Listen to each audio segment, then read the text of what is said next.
Daki, Daki, gde si? Čekam te da idemo na folklor, opet kasniš. Pa, kod Eifelove kule, nećeš valjda da je promašiš, tu stoji već 125 godina. Ma ajde, požuri. Bonjour! Ja sam Martina iz web serije Naša snajka. Dobrodošli u moj Pariz. Paris. Tako romantičan.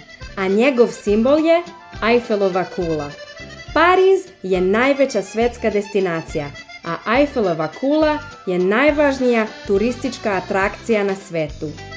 Prošle nedelje bilo je obeleženo 125 godina od njene inauguracije. Kula nosi svoje ime po francuskom inženjeru Gustave Eiffel, rođenom 1832. godine u Dijonu. Eiffel nije sam dizajnirao kulu, nego je zapravo otkupio ideju svojih kolega, inženjera Maurice Koechlin i Émile Nouguier. Za realizaciju ovog utopijskog projekta je bilo potrebno više od 7000 tona metala. Danas visina Eiffelove kule iznosi 324 metra i ima 1665 stepenica. Na njoj se nalazi 9 liftova koji godišnje pređu distancu od 103.000 km, što je jednako dvojipostrukom obimu zemlje.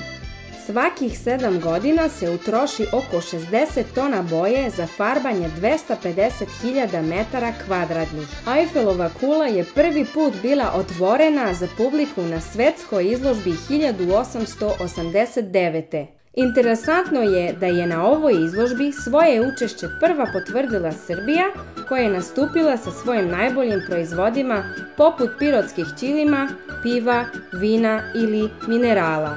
Na izložbi, koju je videlo 32 miliona ljudi, Srbija je nagrađena sa 185 medalija.